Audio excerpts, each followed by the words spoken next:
ओम गौरी शंकराय नमो नमः। जय भोलेनाथ। भगवान शिव और माता पार्वती की कृपा सदा सर्वदा आप पर बनी रहे।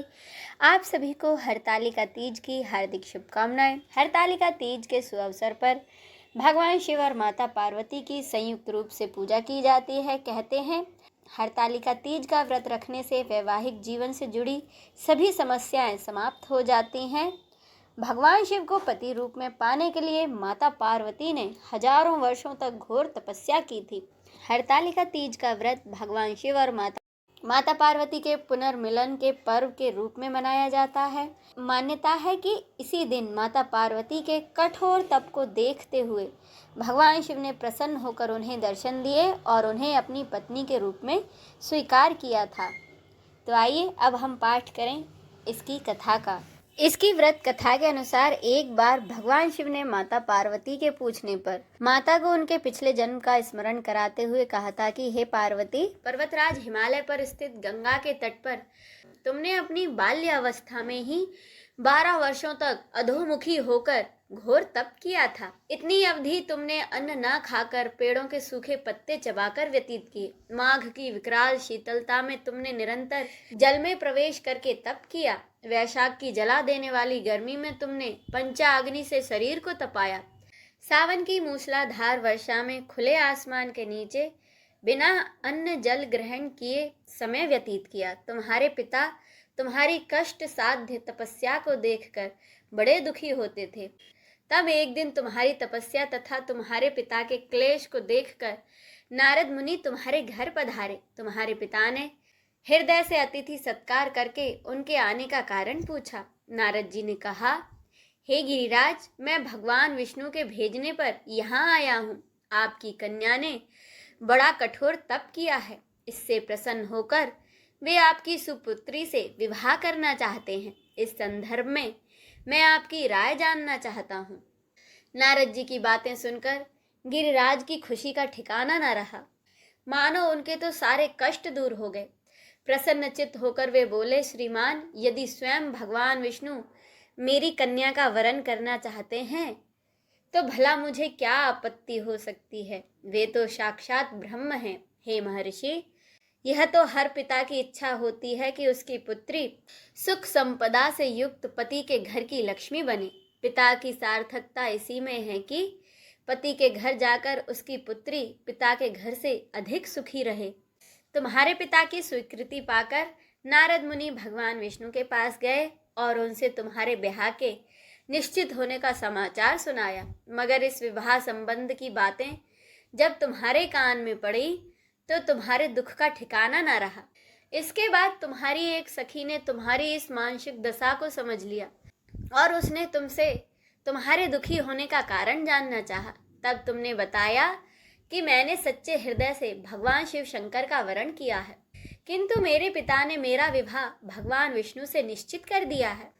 अब मैं विचित्र धर्म संकट में हूँ। क्या करूँ? प्राण छोड़ देने के अतिरिक्त अब कोई भी उपाय शेष नहीं बचा। तब तुम्हारी सखी ने बड़ी समझदारी से और सूझबूझ से तुमसे कहा कि सखी, प्राण त्यागने का इसमें कारण ही क्या है। संकट के मौके पर धैर्य से काम लेना चाहिए। नारी के जीवन की सार्थकता इसी में है कि जिसे उसने पति रूप में हृदय से एक बार स्वीकार कर लिया, जीवन पर्यंत उसी से निर्वाह करे। सच्ची आस्था और एक निष्ठा के समक्ष तो ईश्वर को भी समर्पण करना ही पड़ता है। मैं तुम्हें घनघोर जंगल में ले चलती हूँ, जो साधना स्थली भी हो और जहाँ तुम्हारे पिता भी तुम्हें ना खोज पाए। वहाँ तुम साधना में लीन हो जाना। मुझे विश्वास है कि ईश्वर अवश्य ही तुम्हारी सहायता करेंगे। इसके बाद हे पार्वती, तुमने ऐसा ही किया। तुम्हारे पिता तुम्हें घर पर ना पाकर बड़े दुखी और चिंतित हुए और वे सोचने लगे कि मैं भगवान विष्णु से उसका विवाह करने का प्रण कर चुका हूँ। यदि भगवान विष्णु बारात लेकर आ गए और कन्या घर पर ना हुई तो बड़ा अपमान होगा। मैं तो कहीं मुंह दिखाने के योग्य भी नहीं रहूंगा। यही सब सोचकर गिरिराज ने जोर शोर से तुम्हारी खोज शुरू करवा दी। इधर तुम्हारी खोज होती रही और उधर तुम अपनी सखी के साथ नदी के तट पर एक गुफा में मेरी आराधना में लीन हो गई। भाद्रपद शुक्ल तृतीया को हस्त नक्षत्र था। उस दिन तुमने रेत के शिवलिंग का निर्माण करके व्रत किया। रात भर मेरी स्तुति के गीत गाकर तुमने जागरण किया। तुम्हारी इस कष्ट साध्य तपस्या के प्रभाव से मेरा आसन डोलने लगा, मेरी समाधि टूट गई और मैं तुरंत तुम्हारे सामने जा पहुंचा और तुम्हारी तपस्या से प्रसन्न होकर तुमसे वर मांगने के लिए कहा। तब तुमने तपस्या के फलस्वरूप मुझसे कहा कि मैं हृदय से आपको पति के रूप में वरण कर चुकी हूँ। यदि आप सचमुच मेरी तपस्या से प्रसन्न होकर यहाँ पधारे हैं तो मुझे अपनी अर्धांगिनी के रूप में स्वीकार कर लीजिए। तब मैं तथास्तु कहकर कैलाश पर्वत पर लौट आया। प्रातः होते ही तुमने पूजा की और समस्त पूजा सामग्री को नदी में प्रवाहित करके अपनी सहेली सहित व्रत का पारण किया। उसी समय अपने मित्र, बंधु और दरबारियों सहित गिरिराज तुम्हें खोजते खोजते वहां आ पहुंचे और तुम्हारी इस कष्ट साध्य तपस्या का कारण तथा उद्देश्य पूछा। उस समय तुम्हारी दशा को देखकर गिरिराज अत्यधिक दुखी हुए और पीड़ा के कारण उनकी आंखों में आंसू उमड़ आए। तुमने उनके आंसू पोंछते हुए बड़े ही विनम्र स्वर में कहा कि पिताजी, मैंने अपने जीवन का अधिकांश समय कठोर तपस्या में बिताया है। मेरी इस तपस्या का उद्देश्य केवल यही था कि मैं महादेव को पति के रूप में पाना चाहती थी। आज मैं अपनी तपस्या की कसौटी पर खरी उतर चुकी हूँ। आप क्योंकि भगवान विष्णु से मेरा विवाह करने का निर्णय ले चुके थे, इसीलिए मैं अपने आराध्य की खोज में घर छोड़कर चली आई। अब मैं आपके साथ इसी शर्त पर घर जाऊंगी कि आप मेरा विवाह भगवान विष्णु से न करके भगवान शिव से करेंगे। गिरिराज तुम्हारी इस बात को मान गए और तुम्हें घर ले गए। कुछ समय के बाद शास्त्रोयुक्त विधि विधान पूर्वक उन्होंने हम दोनों का विवाह संपन्न किया।